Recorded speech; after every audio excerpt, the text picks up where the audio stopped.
Good evening once more. It's another Tuesday. I hope everybody had a wonderful weekend and yesterday and today has been brilliant. Today is session 18.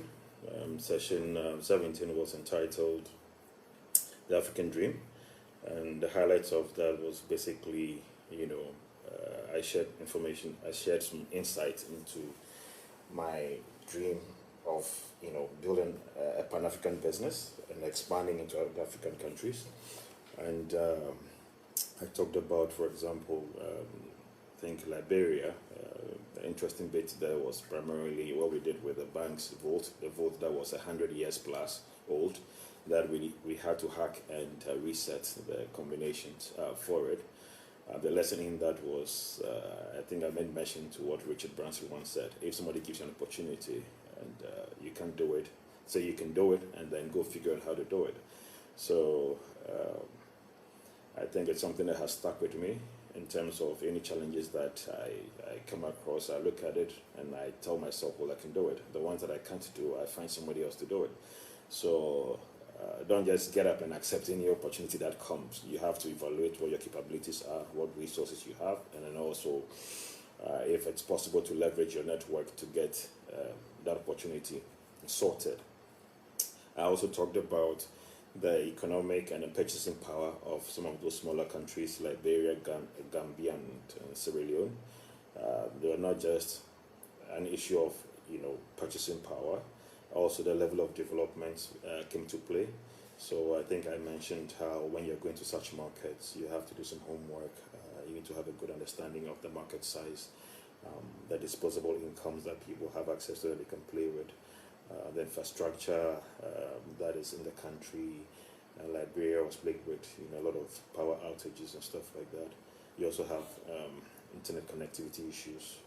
And these are like things that happened many years back, so things have changed in 2021.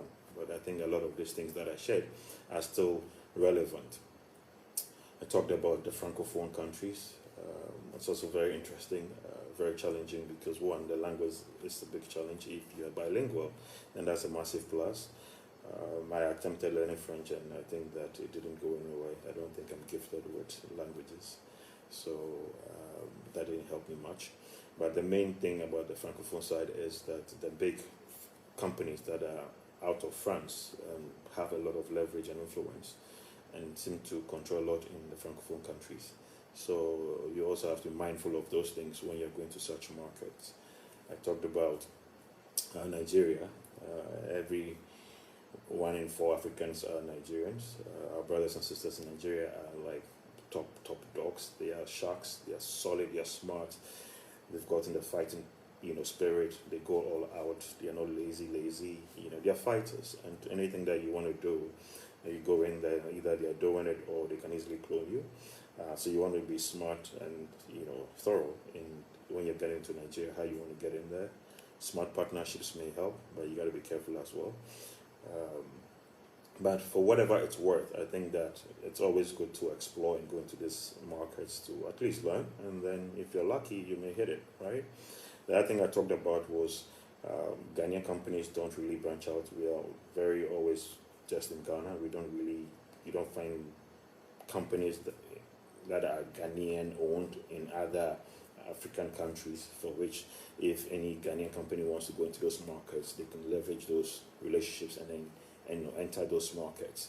When you take the Nigerian companies, especially, because I realized that when I went into multiple African countries, because we were working with financial institutions, I saw a lot of Nigerian banks that were in Ghana, in Nigeria, as well as in most of these African countries.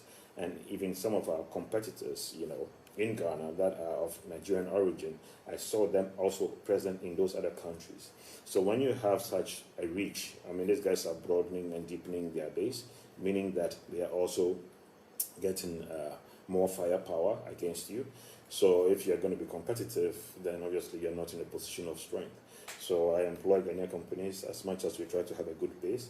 Let us also dare to go out there in a smart way that at the end of the day, helps everybody, be it the company itself, because it helps you to risk, it reduces your concentration just in Ghana, as well as it allows you to also see what else is out there on the horizon. So it's something that one has to look at as an entrepreneur. And if it's part of your company strategy to do such things, then go all out. And what's there to lose? You get to learn. So those were the highlights of it. I think also I talked about the different type of personalities you meet. You make good friends along the way. You meet others who also are out there to play you, and you have to be mindful. You got to be smart. It's always good to have at least a good lawyer and a good accountant when you're going to those countries, so you have good advice. So those are some of the highlights from the last session 17. That was the African story. Today's is entitled "The Scars of an Entrepreneur." Very interesting title. There are so many scars and wounds that I wish I could just put out there, but I can't for obvious reasons. But there's a good number of them I'll try to share today. So I remember a couple of years back, probably more than 5-6 years back, I was, normally when I'm doing my African travels, I would do West Africa first, then I'll do Central Africa, then I'll do South Africa. So West Africa will be like, okay, from Ghana, I'll go to Liberia, then I'll go to Sierra Leone, then I'll go to Gambia, right? And then if I'm doing Central Africa, I'll go to Cameroon. And then when I'm doing South Africa, the southern region, I'll do probably Zambia and then Uganda, okay? So I remember a couple of years back, I was doing one of the South African trips. I flew in from Kenya using the Kenyan Airways, went to Zambia, Lusaka, to obviously do business, and then from there took a propeller plane to Lusaka. From Kenya to Lusaka, and then from there I went to Uganda, and going to Uganda, I will use a propeller plane. Yeah, you know how the propeller planes, they kind of make noise and stuff, like not too comfortable though, but where to. But I got into Entebbe Airport in Uganda at about 1:30 in the morning, and from Entebbe Airport to Kampala, which is the capital city of Uganda, it's about an hour and a half drive on a long, dusty, pothole-filled, dangerous kind of road. And the guy who picked me up was a driver of the hotel. And in that part of in Uganda, they drive on the right. Unlike here in Ghana, we drive on the left, right? So I was sitting on the left. I was at the back. I think I was sitting in front. I normally like sitting in front of cars instead of the back, right? So now here was this guy who was driving me at close to 2 a.m. on a dark, lonely, long, rough road.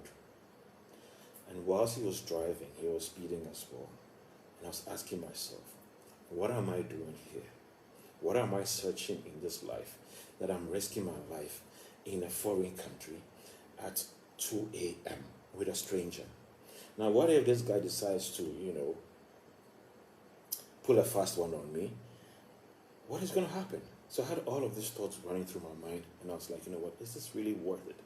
Now, as an entrepreneur, you're always going to have these two voices that keep on calming. You have one that tells you, oh, keep going, keep going. You have one that also keeps coming and saying that, what, why are you risking your life? Is it worth it? Stop it, give it up, and things like that, right? So that hit me hard, because as much as I was daring and I was hungry, that realization of risking my life hit me hard, because at the end of the day, why was I doing it? Was I doing it just for myself? Was I doing it for my family? Was I doing it for my employees that have given me so much? Why was I doing it? And why was I the one doing it? So as much as the guy was speeding, I would tell him, I said, okay, if you slow down a little bit, because he too wanted to just, call it a day and go see his family, right? So, what I always do in such situations is I always have my short prayer, and then, silently. And then lo and behold, we got to the hotel, all right, and whatever transaction I tried to do there was, got started. Fast forward a year or two after that, I did another trip in West Africa, and this time it was Sierra Leone. So I was moving from Liberia to Sierra Leone. And you know how difficult it is to do African trips, by flight, right? And Liberia to Sierra Leone is a difficult route, okay? So the plane I got was a small plane that did not even have a loo in the plane. It didn't have a loo. I think Liberia to Sierra Leone is about 2 hours. Okay, so imagine if whilst on that trip, your tummy decides to play games with you. I don't know what you're going to do. So, but that was the first time I took a luleless plane, right? So I took a plane from Monrovia to Sierra Leone. Now, when you get to Sierra Leone, the airport to Freetown, you normally don't cross it by road. Because you have like a part of the ocean, Gulf of Guinea, in there. So you got to cross a massive water body to get to Freetown, mainland. Now you have two options. It's either use the water taxi or you use the helicopter. So I chose to use the water taxi. Unfortunately for me, that day, I was the only passenger in the water taxi. So it's a little, I don't know what I call it, a boat. Yeah, it's a little vehicle that is on the water. And I went, and then you have the driver, and I had myself sitting at the back. I don't remember having I think I had a life vest on, and I had my luggage with me, and then I had obviously my laptop. So now this guy starts the journey, and the water taxi just keeps on humping, against the waves. And there are times when I'm like, oh God, am I going to really fall into this water or what? Now, what if this guy decides to tip over and I fall in there and decide to take my bag and my laptop and things like that? So you have all of these thoughts and you're asking yourself, what are you doing? Is it really worth it, risking your life? So the water taxi experience was okay. So, but on my return, I said I'm not going to take water taxi. So now the other option was going to be either take the helicopter. Now this helicopter is like an old Russian type helicopter, yeah? And I think we paid like $70 for the trip. Now this old Russian helicopter, it's not a super comfortable helicopter. It doesn't taxi like how planes do taxi. It just takes off, but then makes a lot of noise, and then it starts moving, right? So I took that as one. I was like, oh my goodness, why am I doing all of this? But all of those things were part of the experiences. And even though you may be a little bit traumatized by those experiences, it also is an adventure. So remember I told you when I did my personality test, I realized it came back as an adventurer, right? So I think that for me, it was something that was nature to me, even though I was using my senses as well to evaluate the risk and reward through that. But as an entrepreneur, you're going to have a lot of scars that come in different forms. And I remember after those trips coming back, I think my first son, Austin, was about 8, 9. So, I called him and I was just trying to bond with him. And when I'm calling him, I'll call him son. When he's calling me, he'll say father. That is just between the two of us. But if his siblings are there, then he'll say daddy, right? So I said son, I said father. I said, you know what? How would you describe your father if somebody were to ask you, what's your dad like? And this, my son, is like extremely intelligent, very, very smart, very assertive, very confident, and speaks his mind. So even at that young age, he looked at me and said, Daddy, one, I will say you're an office daddy, you're a dog daddy, and you're a sleeping daddy. Akofa, I hear you. A good friend of mine says she experienced the Sierra Leone trip. Yeah. So, just like daddy, you're an office daddy, sleeping daddy, and dog daddy. And this is my young son actually describing me this way. And it hit me. One, office daddy, because I've always worked long and hard. I remember my average sleep has always been like 2 to 3 hours, day in, day out. 2 to 3 hours, just working, because I've been searching, I've been pursuing. So he knows me as the daddy who's always working. 2, I love dogs. So my little free time, I'll take my dogs for walks. And when I do that, that's how I distress, that's how I get to think out of the box, that's how I get to connect with. And I love dogs, because a dog can look you into the eye, you can just feel the love. It's an amazing feeling, So when I get a little opportunity, I'll take the dog for. And then when I'm beat, I just sleep. But in between, I believe that I'll still giving my family some attention here and there. So if my son was feeling that way, then obviously you can imagine how his mom was feeling. So you have those scars that when it hits you, that as much as you're pursuing something else, you're actually not doing good in certain areas. Those things, even though they are not visible, they're within you and they eat you and they hurt and stuff like that. So as an entrepreneur, you got to find a balance. But a lot of times it's difficult because it depends on what you're staring at. And at this time, the businesses were not where I wanted them to be. And I didn't want to have an ordinary business. I wanted us to have a massive, massive, transformative, explosive, at least Pan-African business. So, and for me, until that was done, I don't think I would have defined or categorized or classified myself as someone who has succeeded in the game of life. So it's something that is still with me. But in between it, you have all of these emotional scars that are popping up, okay? Then now you have the part that hits the hardest, which is when friends, family, and loved ones help you financially. And this is sensitive and this is tricky, but I'll try to do justice to it. When you're a business person, you're starting, you may have your own little money, but a lot of times your friends, loved ones also help you with finances in terms of trying to get started with whatever business you're doing. So whether it's at the beginning of it or maybe you're at a certain stage and you're tight and you need help. Now this is what happens. Now when people support you financially, it's already difficult to accept it because if it was not part of your growing up, remember in my growing up, I've always never really lacked, let me be honest. I've always kind of had whatever I needed. But now, by virtue of deciding to be an entrepreneur, I found myself in situations where now my strength alone wasn't enough, and I needed others to help me.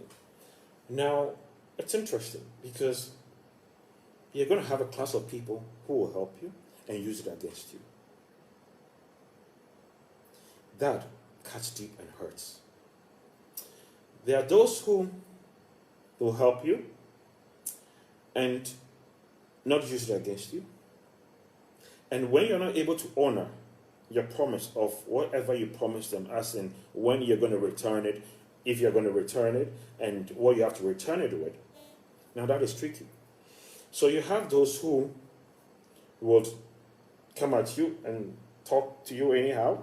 If they have to use harsh words because they want to get their little monies back, they will talk to you. You have those who also will accommodate you for a while. Then you have those who would go the long haul with you.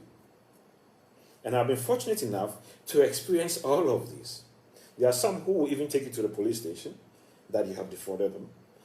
There are some who would say mean things to you. There are some that will exhibit their frustration, but will still support you. Now here's where it's most interesting. As an entrepreneur, what you're doing is you're trying to find ways to make something work. Your first attempt, your second, your third, your fourth, your fifth, does not mean you're going to hit it. There are times when you're going to have some successes. But a lot of times, you're still in the process of developing, finding the solution, finding the right sweet market mix and all of those things. But this is where I tell folks that, look, once somebody has helped you, one, try your best to honor what it is that you have to do in return. Two, if for any reason you can't, sincerely tell them, look, I am tight, I can't, things are rough. Don't shy away from them. Don't refuse to pick their calls. Bite the bullet, humble yourself, allow them to walk over you, but keep focused because you know what you're doing. So don't get emotional about it, be objective. Okay? And there are times when you may be overwhelmed and you may talk in ways that they may think that you're arrogant or you're annoying, you owe me and yet you're talking anyhow, right? Because it's frustrating when you're trying so hard and your hands are just tied behind your back. So, but the lesson there really is about keeping your composure and keeping calm. Noting everybody who has helped you. Noting everybody who has helped you. And from time to time, call them and let them know that, you know what, Charlie, I am still grateful. Even though I'm not coming through, I am grateful. And give them an update on what you're doing and where you're going. The ones that genuinely care will listen and even be willing to also keep supporting you. The flip side of it is this. Now, when people are coming hard at you, a lot of times they also don't have. So the little that they have, or maybe they want to borrow from somewhere to support you because they believe in you, you also have to be appreciative of that angle. So that you don't get frustrated, you don't get angry. Or even when you're frustrated, you keep your composure and use your head. Don't use your emotions. Because the moment you use your emotions, you miss the plot and then you burn bridges. you burn bridges. Today I can proudly say that I have a few angels that when I look back, I keep saying to myself, are these people human beings? Because they are loving me more than themselves. And what that does for me is this. When I feel like giving up, I look to those people and I say, no, I cannot give up because I have to make those people proud. It's not about me. I have to make those people proud. Because when you know somebody has $1 or has 10 cedis and decides to give you their 10 cedis or give you 8 and keep 2, cherish and love those people. Cherish. But most importantly, do not forget anybody who has helped you during your course of what? Your entrepreneurial journey. Don't. There are some that are going to slip.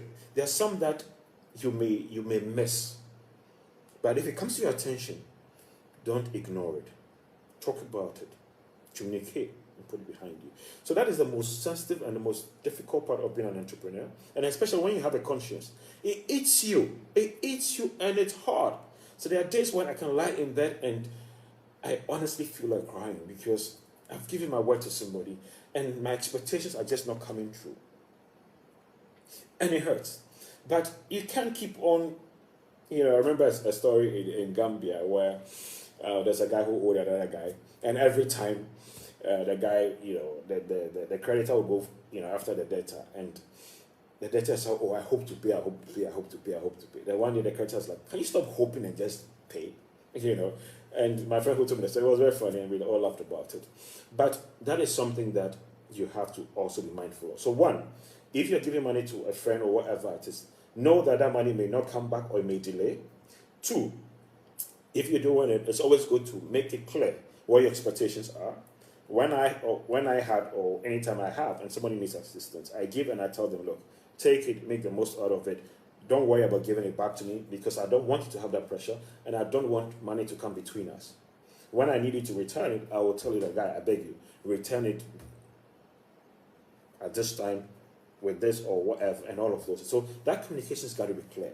So I think that people should not shy away from helping one another. We should always look out and help. If it doesn't come back, don't give up and don't insult the person. Don't be mean, don't be cold, because you don't know what the person is going through. Well, we have others who will take advantage of such situations, but we are all discerning enough to know that truly somebody is or they are not. If somebody, attempt to get your money from you, take you to CID, to take you to anywhere or cause, an uncle of yours or whoever, that whatever. Remember, they are just doing debt collection. Yeah, they're trying to get your money back. No hard feelings. But whatever you do, note those things, learn from it, but do not despair and don't give up on the journey, because it's only when you succeed that those things don't matter. But when you fail, they really matter because they live with you.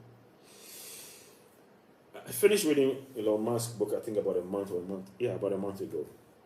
And even Elon, at his level, now he's the second richest man in the world, after he sold PayPal and made so much money, millions, hundreds of millions or whatever, and he put a lot of, I think 100 million in SpaceX and Tesla and all of those things. It got to a point, even at his level, Elon could not even make payroll. He had to borrow money from friends, week on week, just to keep the business going until his next windfall came through.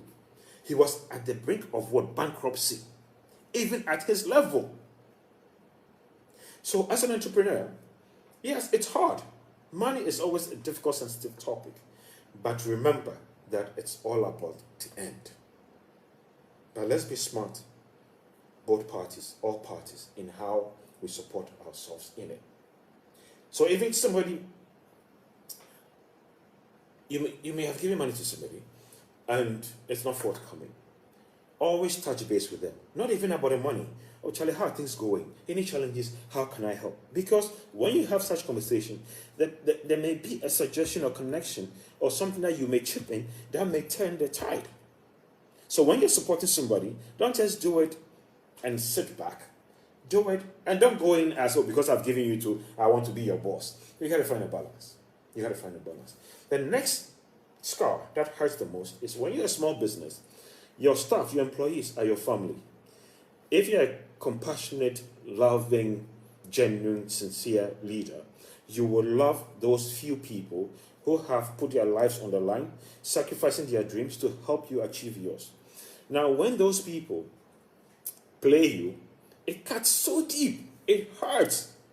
It hurts so bad when those people play such cards. So one, you may have an employee who will laugh with you, smile with you. I had one senior guy who used to be with me for a number of years, who will laugh, smile, but anytime he was with customers, he was bashing the company. He was speaking ill of the company. And these guys will be, and the customers will be calling me, say, Mike, are you sure this guy works with you? Because the guy is saying nasty things about you and you guys. Yeah, this guy will always be around me and the business as if he was in it. And I always knew what he was doing because these things will come back. And what people forget is that when you're at the height of a leader, a CEO, a founder, and all of those things, we have network, we have relationships that people don't know how deep they run. So when people are out there saying all sorts of and doing sorts of things, a lot of times those things come back. So I knew all of this for a number of years, and I was like, guy, focus. I kept focused. It got to a point I couldn't take it anymore. I was like, guy, okay, no, it's about time we part ways. So we parted ways. So you're going to have certain employees who would leave you and go to competition. Because I've had that. Some have left and went to competition. Now, sometimes it hurts because you're like, how can you do that? But the flip side of it is this. One, there are times when maybe you're not able to offer them what you promised them. Two, you're not meeting their needs. Three, they just want to move on. So you have to be wise enough to objectively evaluate that, look, the person is entitled to going wherever they want to go. So when they leave and they go to competition, yeah, sometimes it feels funny, but don't take it personal. Don't take it personal. Remember, I always talked about emotional baggage, because when you take it personal, you're carrying emotional baggage. So find a justification for why they do the things they do, knowing very well that you may also have fallen short, so that you're able to manage that process very, very well. Okay? Now, as an entrepreneur, the chances of you succeeding are very, very slim. And you may lose personal assets, you may lose your home, or any other houses you have put on as a collateral for a bank, you may lose them. The chances of you losing your family, your marriage and all of that is also very, very high.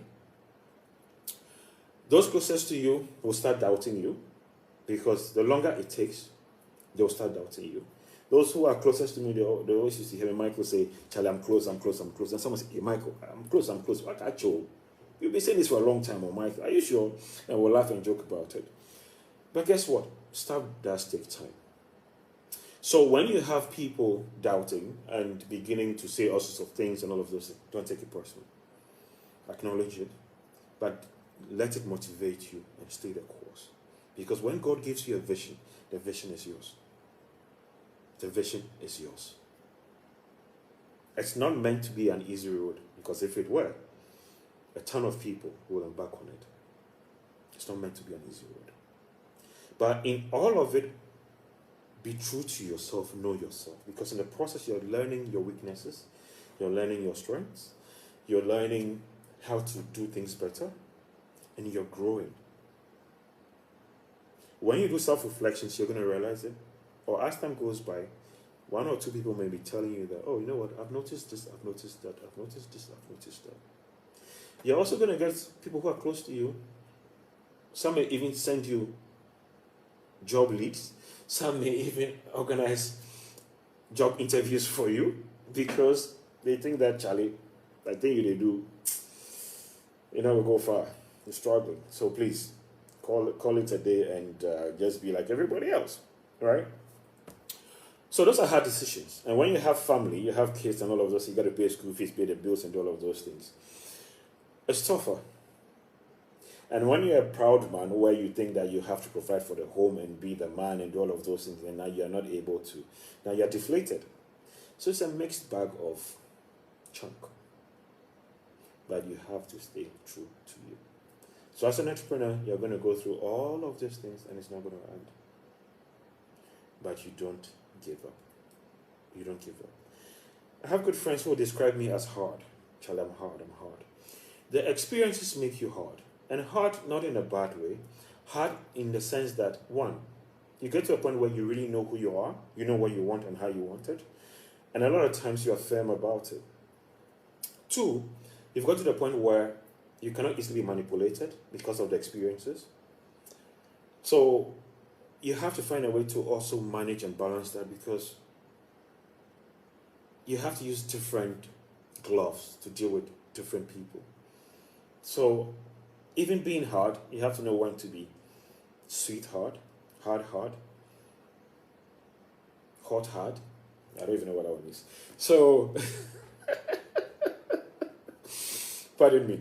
So you have to know when to do all of those things, but always be true to yourself. So anyway, so these are just a few. I think time is fast spent. Next week's will be session 19. It will be the accidental discovery, and that is going to be something. It's going to be interesting as well. I will share that, the accidental discovery. So on that note, I want to say thank you for all those who are still with me and those who are going to watch later. Whatever you're going through, whatever adversities you're going through, whatever dreams you have, don't give up. Don't let go. Keep going. Put in your best, and it's all going to be all right. So until then, take care and have a wonderful evening. Good night.